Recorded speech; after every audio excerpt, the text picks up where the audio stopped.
de realizar destrucción junto con los para formar fagosomas y destruir donde ¿Qué? causa ¿Destruir qué? organismos extraños de causa la reacción con especies reactivas de oxígeno, ¿no?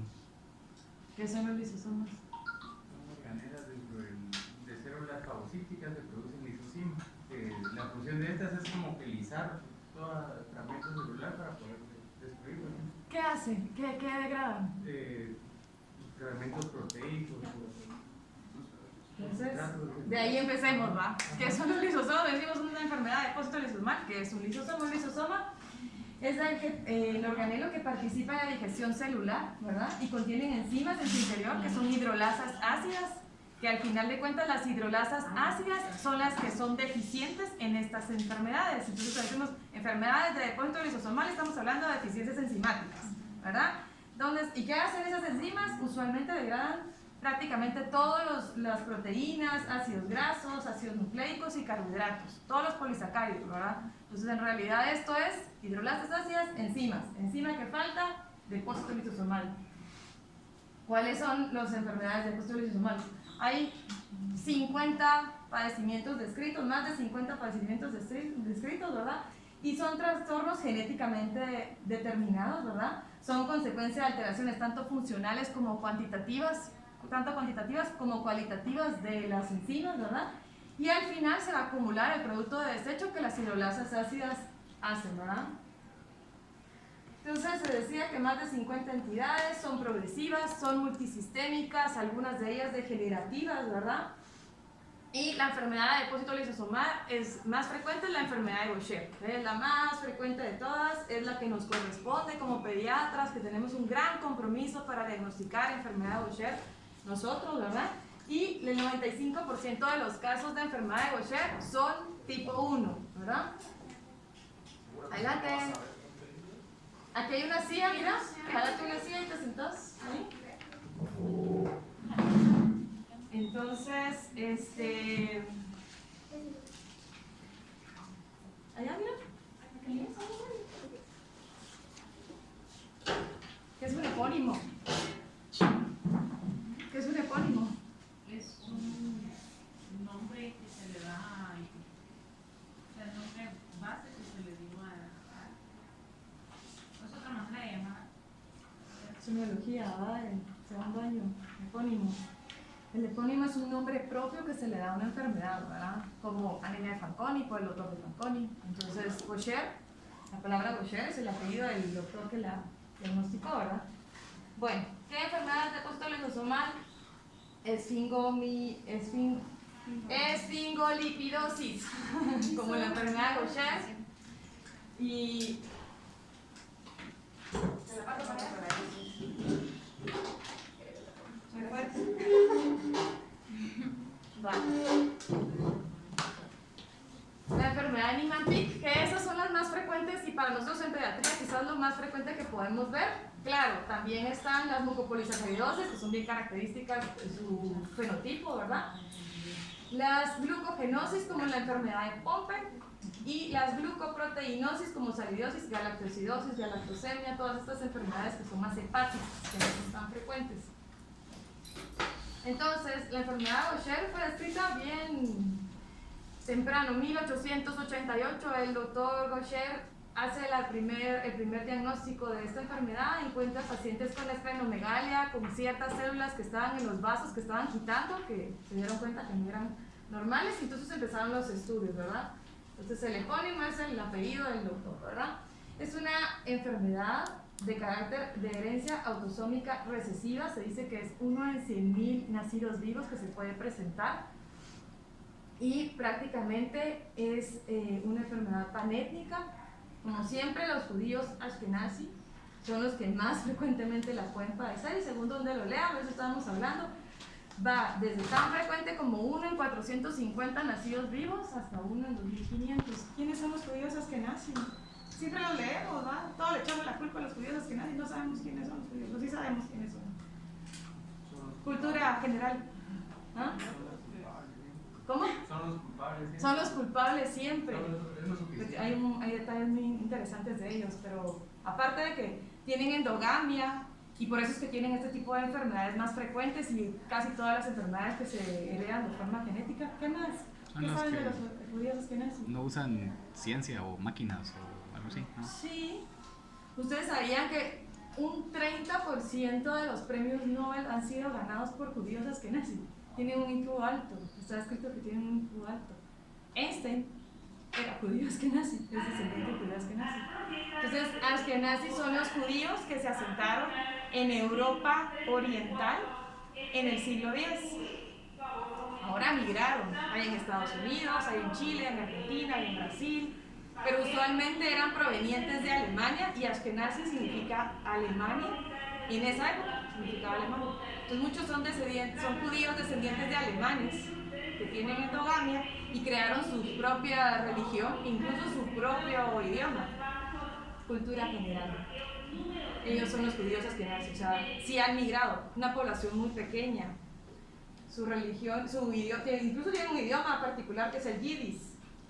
Pero bueno, para que sepan, son inteligentes. Nosotros siempre en medicina los leemos y la gran otra vez los judíos askenazis. Y son IQ alto, o sea, premios Nobel. Entonces, la población más común es la mutación más común es el gen GBA, ¿verdad? En 95% de los casos. Y hay mutaciones que son más frecuentes. La L444P es la que tiene Juanita. ¿Conocen a Juanita? Que acabamos de encontrarla ahí abajo, que va a recibir ahorita su dosis de... ¿Conocen a Candy? Sí. Va, pues está Juanita también. Y Juanita tiene la mutación L444P que está asociada a síntomas neurológicos. O sea, ella tiene apulopraxia. ¿Verdad? Ahorita vamos a hablar de la clasificación. Entonces hay una clasificación de fenotipo-genotipo y la más frecuente es la N370, que es la que tiene Candy, que esa no tiene usualmente manifestaciones neurológicas.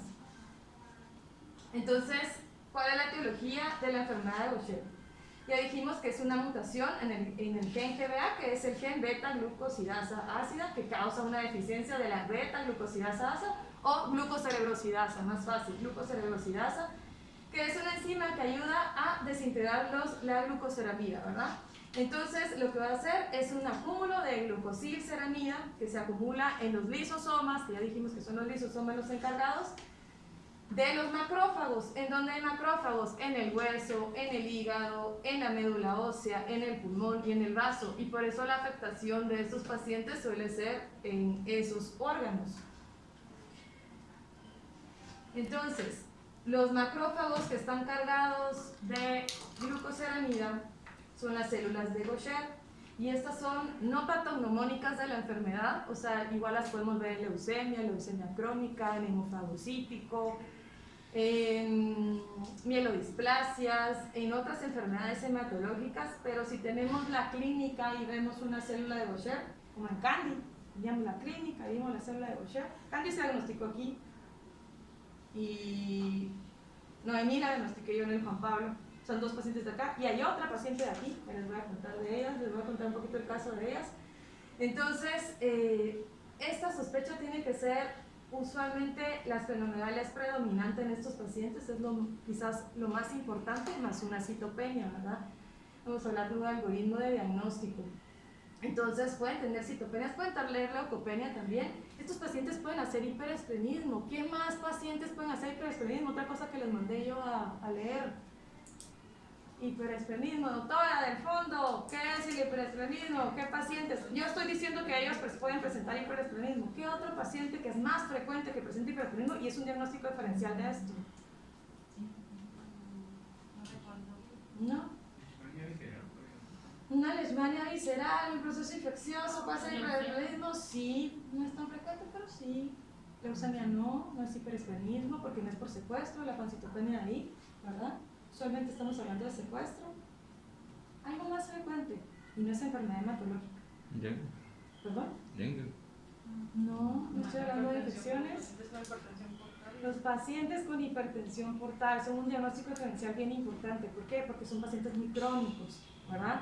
Usualmente la enfermedad de Gaucher es un paciente crónico con pancitopenia o viscitopenia y esplenomegalia. Entonces, a veces, por ejemplo, esta paciente, Candy, Candy. Candy yo la conocí aquí a los 11 meses. Me llamó una pediatra que trabaja, en esa época trabajaba en Niño Sano. Y me dice, tengo una paciente con hepatosplenomegalia y desafío un hemato y tiene visitopenia, lo que tenía ella, visitopenia. Entonces yo creo que pues era una leucemia. Me dice, va, mándala al hospital, que le ingresen y mañana le hago aspirada medulosa. Entonces, cuando ya oímos la historia, la señora había consultado no sé qué cantidad de veces a su clínica, su centro de salud, puesto de salud. Despierta. Entonces, perdón, ay no, en el puesto de salud le habían dicho que tenía parásitos porque estaba con distensión abdominal. La niña sumamente caquética, ¿verdad? Entonces a lo que voy, pero tenía en ese momento 11 meses. Entonces yo, para que ustedes hagan el análisis como clínicos, si ustedes tienen un paciente que la mamá consulta desde los 3, 4 meses por esplenomegalia, que la mamá misma está consultando, la mamá de Candy es bien buzo, bien inteligente, esa señora es mis respetos, y la está llevando, y ella ve que le sigue creciendo el abdomen, que la niña no progresa, tiene una falla del desarrollo y está consultando. Entonces ustedes hagan una leucemia puede llegar a los 11 meses, desde los 3 a los 11 meses, sin más síntomas. Usualmente no, ¿verdad? Usualmente la enfermedad progresa. Hay dolor óseo, hay sangrados, hay fiebre, incluso el paciente se puede morir por una infección, ¿verdad? Y esta paciente tenía desde los 3 meses la mamá consultando su puesto de salud. O sea, lo que voy es que son pacientes crónicos. Igual los pacientes con hipertensión portal, son pacientes que usualmente o son hallazgo incidental en la adolescencia, ¿verdad? Usualmente pasa muy frecuentemente, o son pacientes que ya han consultado a un montón de médicos. Entonces lo que voy es para que ustedes no solo piensen en cualquier esplenomegalia con pancitopenia es leucemia. No, hay que saber la historia. O sea, si son crónicos, usualmente no, ¿verdad? Ya me salté un montón de la clase ustedes. Pueden tener manifestaciones óseas. Muy frecuente cuando la enfermedad progresa, ¿verdad? Usualmente nosotros en pediatría, si no diagnosticamos temprano, pues sí. Por ejemplo, Rosita es una paciente de 13 años que vino aquí al hospital también y ella venía con mucho dolor óseo porque ella ya tiene 13 años, ¿verdad? Bueno, en esa época tenía 13 años. Entonces, pero los chiquitos como Candy o Noemí, ellos usualmente no van a tener tantas manifestaciones óseas. Quizás osteopenia en edades tempranas y quizás su edad cronológica con su edad ósea no coincida, ¿verdad? Entonces existen 3 fenotipos, el más frecuente, ya dijimos, el 95% de los casos es tipo 1 y es el que solemos ver nosotros con más frecuencia, ¿verdad? Y se puede diagnosticar a cualquier etapa de la edad, o sea, en edad pediátrica y en edad adulta, ¿verdad? Cuando no se han diagnosticado. Por eso es que yo digo que esa es una enfermedad que los pediatras deberíamos de ser bien comprometidos, porque la verdad es que si un internista diagnostica una enfermedad de Gaucher es porque un pediatra no la diagnosticó, punto. O sea, no hay para dónde, ¿verdad? Y somos bien comprometidos nosotros, porque los síntomas empiezan desde la edad pediátrica. Entonces, en este tipo 1 de enfermedad de Gaucher no suelen haber manifestaciones neurológicas, en cambio en el tipo 2 y 3 sí, ¿verdad? De hecho, hay manifestaciones neurológicas más severas en algunos pacientes, como los de tipo 2, aquellos pacientes que convulsionan, difícil manejo, pueden tener ataxia, retraso del desarrollo. Usualmente estos pacientes no suelen sobrevivir. De hecho, la terapia enzimática no es muy buena para el sistema nervioso central, la que se desarrolla. Y el tipo 3 suele tener enfermedad neurológica, pero no es tan frecuente, ¿verdad? Y también se puede diagnosticar en la infancia, pero es muy variable porque sus manifestaciones no suelen ser tan floridas como en el tipo 1, que las visceromegalias son bastante importantes, ¿verdad? Entonces, volviendo a hablar un poquito más de manifestaciones en niños, pues lo que podemos ver doloroso, sí, no tanto, pero lo que más frecuente es esplenomegalia. Si se dan cuenta, un 95% de los pacientes va a tener esplenomegalia, o sea, es un diagnóstico que debemos de pensar siempre en un paciente con hiperesplenismo y un vaso grande, ¿verdad? Lo de la deformidad del frasco de Erlenmeyer, la verdad es que no todos los pacientes, un 50% de los pacientes, y también depende mucho de la edad. Nosotros ahorita acabamos de ver un paciente en Juan Pablo que tiene 1 año 3 y todavía no tiene ninguna deformidad ósea, ¿verdad? Y ya tiene 1 año 3, pero la verdad es que Ahora Rosita, lástima que están las fotos todas de Rosita, ella sí, porque ella estaba de 13 años. El adulto sigue predominando la esplenomegalia, obviamente sí, porque la venimos trayendo desde edad pediátrica, pero ellos ya tienen más síntomas generales, fatigas, hemorragias, ¿verdad? O sea, realmente el dolor óseo en ellos es bastante importante en el adulto, ¿verdad? Es una causa muy frecuente y de hecho es de consulta de reumatología. Usualmente el reumatólogo puede llegar al reumatólogo de estos pacientes, ¿verdad? Entonces, las manifestaciones óseas pueden ir desde necrosis, ¿verdad? Una necrosis avascular de la cabeza del fémur, que el epónimo es Leppert's, ajá. Entonces, las manifestaciones del cheque progresivas, ¿verdad? Necrosis, desmineralización, y obviamente entre más rápido diagnostiquemos un paciente, más fácil que no vaya a tener este tipo de lesiones. De verdad, el diagnosticar a un paciente con este tipo de enfermedades da mucha satisfacción. Yo me acabo de encontrar ahí abajo en Noemí, yo la diagnostiqué a los 11 meses, creo, o más pequeño, no me acuerdo, pero antes de un año, creo.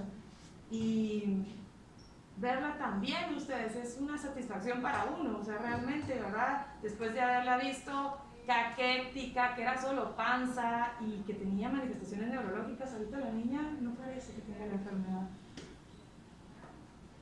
Entonces, manifestaciones son reportadas en el momento del diagnóstico. En lo atrás de Brand-Meyer, aquí en esta serie dice 83%. Yo la verdad es que en niños pequeños, nosotros gracias a Dios estamos diagnosticando edades tempranas, eso de verdad es muy bueno, ¿verdad? Estamos diagnosticando, son pocos, en Guatemala hay pocos diagnosticados para los que habría que ver. Su compañero acaba de diagnosticar un paciente, les voy a contar, de ese niño. Entonces, el tipo 2 dijimos, más manifestaciones neurológicas, estrabismo, trismo, parálisis supranuclear progresiva, retrotensión del cuello. El tipo 3 también puede tener movimientos sacádicos de los ojos y estrabismo. De hecho, Noemí tenía estrabismo, la acaban de operar. Entonces, ¿cómo se hace el diagnóstico? El diagnóstico dijimos que suele retrasarse por lo que hablamos, ¿verdad? Son aquellos pacientes que consultan y consultan a un montón de médicos. De hecho, se dice que consultan a 8 especialistas en promedio. O sea, los estudios dicen que han visto que el paciente con enfermedad Usher, antes de ser diagnosticado, ha consultado por lo menos a 8 médicos. Y si ustedes se pueden preguntarle a cada una de estas mamás, seguro que lo van a encontrar así. Y nos consultan a nosotros hematólogos en un 86% de los casos, ¿verdad? O sea, también tenemos bastante responsabilidad en esto. De lo que dijimos, cuando sospecharlo, especialmente esplenomegalia y alguna citopenia. Pensemos en pacientes crónicos. Yo así, a mí cuando me llamaron a evaluar a esta niña, me la mandaron de huevo a Candy, no, a mí. Me dijeron, es que tiene un año casi de estar con infarto, esplenomegalia y que tenía trombocitopenia. ¿Empezaba ya o sigue aquí en el COVID? Pero ya nos acomodamos, digo yo, ¿no? Feliz día del padre, Pablo, y a todos los que son padres, ¿no lo han dicho? Feliz día del padre, doctor Montiel. El día del padre, doctor. ¿Quiénes son papás? Aparte del doctor, ¿son ustedes? ¿Y es cierto? Que no No, sabía. No sé qué hacer cargo. Bueno, entonces el diagnóstico antes pues se hacía por clínica.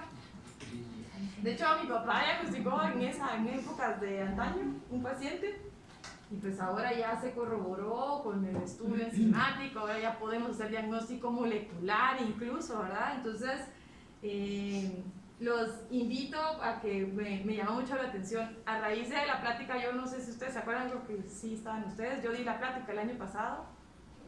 En una de las sesiones de departamento me invitaron a hablar hablamos de enfermedad de Usher. Y a raíz de esa plática, ¿cómo se llama el doctor? Daniel Aguilar. Dani. Es del salvadoreño. Sí, es salvadoreño. Está en Malacatán, está haciendo EPS y él diagnosticó el último paciente de aquí, Guate. Entonces, de verdad, nos sentimos muy orgullosos, primero, de que sea uno de ustedes, porque todavía se consideran estudiantes y él residentes, no sabía, y llamó a que se le hiciera la prueba. Paciente con, ahorita se los voy a enseñar, con esplenomegalia, igual, caquético, hepatoesplenomegalia, también tiene la mutación neurológica, también tiene, el doctor Montiel ya lo conoció. Y el diagnóstico fue rapidísimo. O sea, él se lo hizo, llegó el paciente, lo vio y pensó, esto puede ser una enfermedad de depósito. Y entonces le hizo la prueba y está positiva y es una enfermedad de Gaucher. Así que es responsabilidad de nosotros como pediatras diagnosticarlos temprano. El niño está pequeñito, 1 año 3, y también tiene esa historia de la misma, de Candy, de que fue al centro de salud no sé cuántas veces, ya había ido al hospital, ya había ido por la citopenia, despierta, y esplenomegalia, ¿verdad? Lo más importante. Entonces, los invitamos a que ustedes también sean parte de esto que estamos haciendo, de diagnosticar pacientes para que les cambien la vida a un niño, de verdad, es bien importante. Es satisfactorio, ustedes, de verdad. Entonces, otro epónimo, la doctora Capellini es una doctora italiana que yo admiro un montón. Ella es hematóloga y es gastroenteróloga y es la mujer que más papers tiene publicados de hematología, creo yo. E hizo el proyecto Capellini. Una señora súper respetable en hematología. Entonces hizo un algoritmo que es el que tratamos de seguir ahorita en Latinoamérica desde el 2017 para diagnosticar más pacientes. Y ella dijo, bueno, si el signo más frecuente de los pacientes con Gaucher es la esplenomegalia, entonces vamos a meter a todos los pacientes con esplenomegalia. Si ustedes se dan cuenta, ella está diciendo si hay hipertensión portal o no, porque es uno de los diagnósticos diferenciales más importantes, ¿verdad? Que también es importante hacer el diagnóstico pronto, ustedes. ¿Por qué? Porque ¿cuál es el efecto más esperado, bueno, que más puedes compensar a estos pacientes? Tú, doctora, Colochita, no sé cuál es.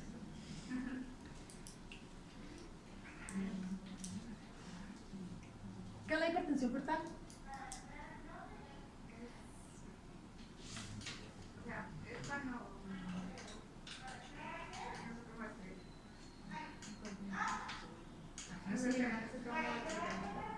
No sabes cómo explicarlos. ¿Y sabes cuál es la consecuencia más grave de un paciente con hipertensión portal? Varices esofágicas, una hemorragia gastrointestinal que los puede llegar hasta morirse, un choque codolémico, un ratito. Entonces es importante diagnosticar a los pacientes pronto, ¿verdad? Y usualmente, ¿qué antecedente tiene un paciente con hipertensión portal? En pequeños que puedan haber tenido catéter. Sí, bien frecuente. Entonces, el catéter umbilical, nosotros estamos viendo mucho en el privado, pacientes así ustedes, que entonces está asociado el uso de catéter umbilical más de 5 días. Más de 5 días. Entonces, idealmente, omitir catéter umbilical antes de los 5 días.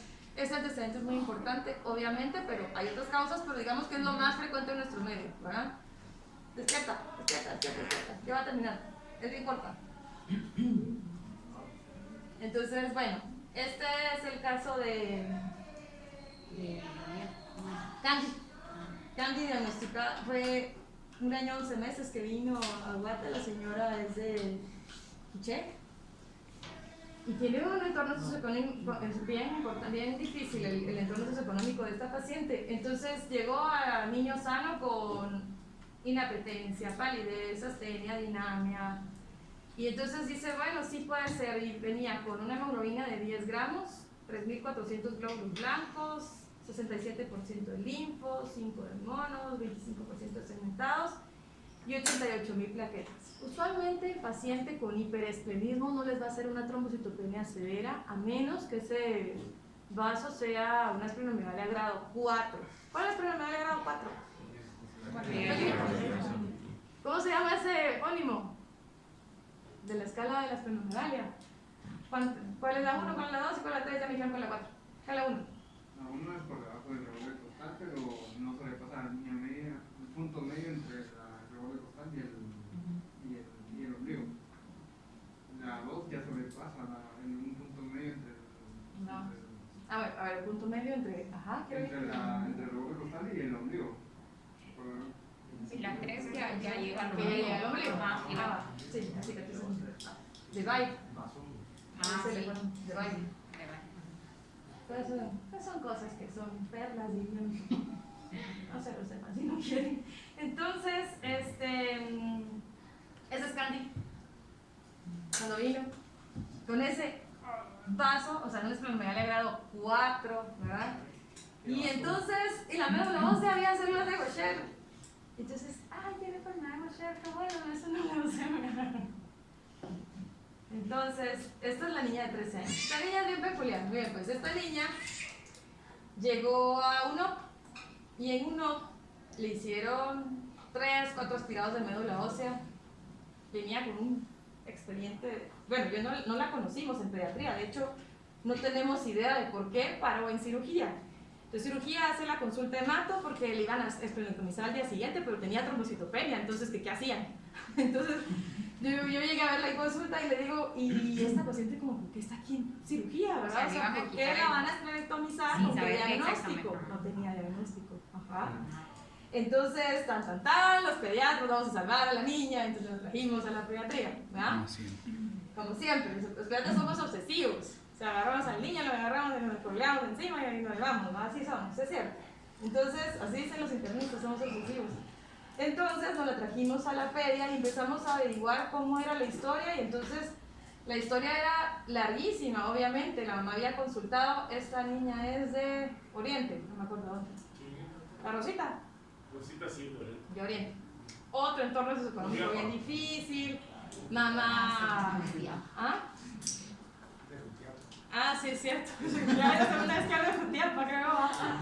Va, entonces, pues nos la fuimos a jalar. Y entonces, cuando empezamos a escuchar la historia, ahí sí dijimos: esto es una enfermedad de depósito. Pues ya tiene 13 años, tenía dolor óseo, hepato, esplenomegalia, palidez y vino con esta hematología.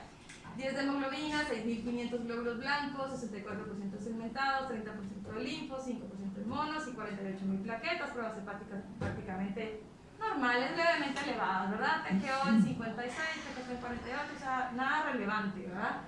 Entonces le había ingresado para plan de esterilizamientos y cómo la transfundían. Entonces dijimos, no la vamos a transfundir, no la vamos a quedar. Entonces ella sí tenía radiografías, sí tenía la deformidad de Erling-Meyer en el fémur. Es ella es Rosita, parecía embarazada, ¿verdad? Y también tenía células de Gaucher. Y ahí está la Candy, que yo la verdad es que la foto no la tengo actualizada, ya vi que Candy está mucho más grande. Y esta es Rosita después de la enzima de reemplazo. O sea, sí les cambia la vida, ¿verdad? Les cambia la vida a los pacientes. La Candy. Rosita ya tiene un hijo, ¿verdad? No sé. ¿En serio? Yo vi un caso de... Que Rosita ya tiene un hijo. ¿En serio? No. Alguien me había contado. No,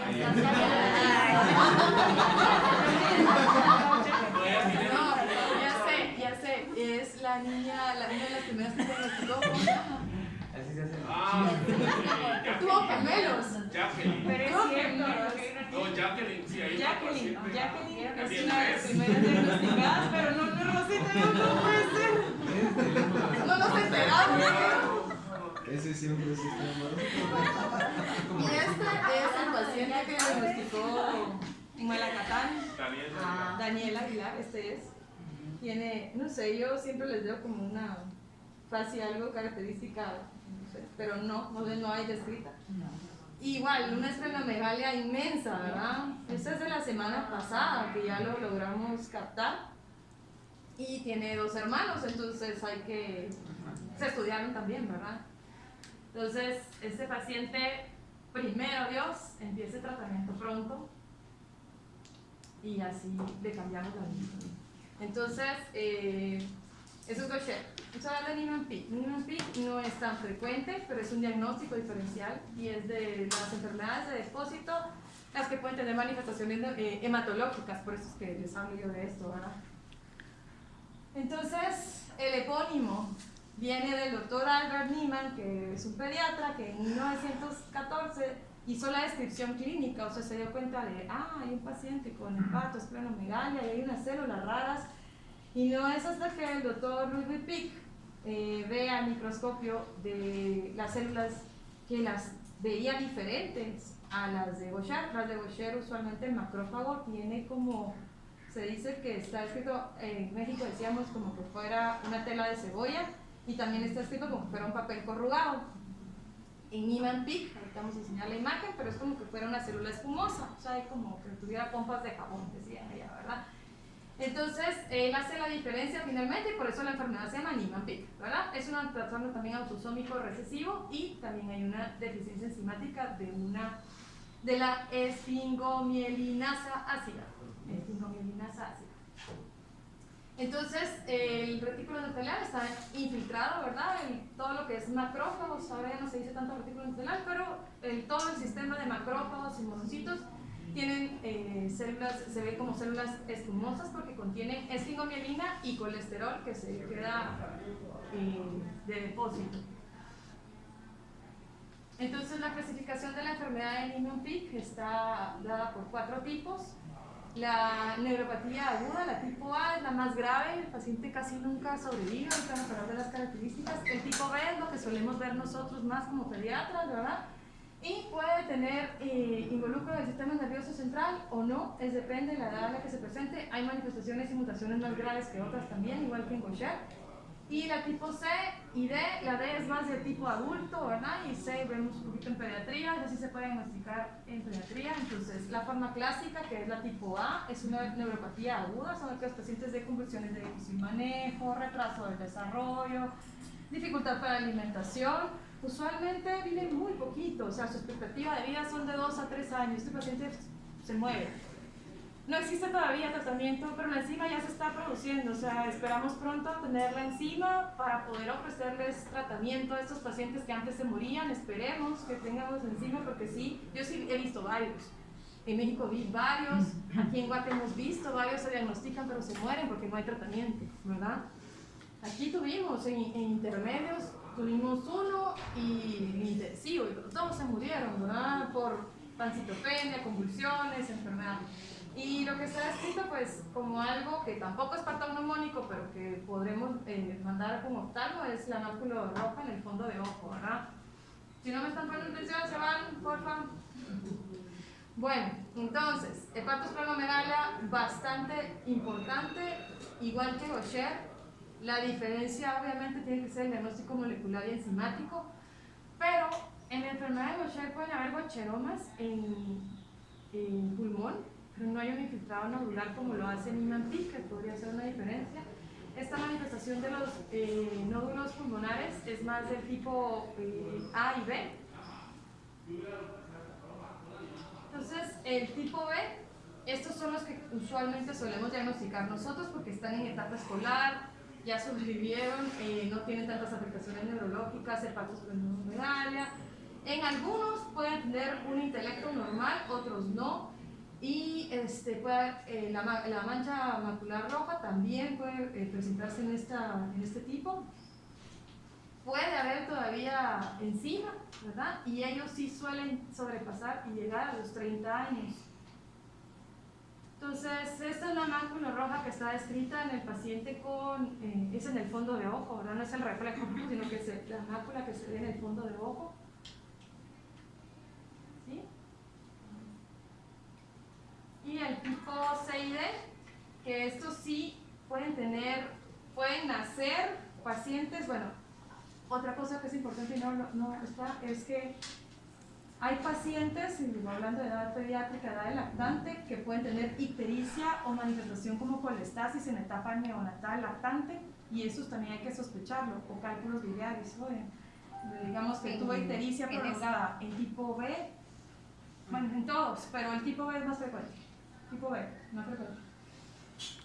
Entonces, estos pacientes pueden nacer con intelecto normal, esos son los peores, yo creería, porque ellos nacen como si fuera un niño sano y su deterioro neurológico es progresivo, es igual que el adulto, puede estar ya en edad adulta y su deterioro neurológico es progresivo, que es la tipo D, y es feo porque realmente no hay cura, ¿verdad? Entonces es como ese paciente que nace normal, va progresando y resulta que termina en una silla de ruedas y con retraso psicomotor, o sea, es algo bien difícil. Entonces, esta es la célula de Niemann-Pick, que es como espumosa, ¿verdad? Que no sé si van a ver porque no me van a contratar, porque dice que no hay presupuesto. Ahí estamos, listo. ¿Preguntas?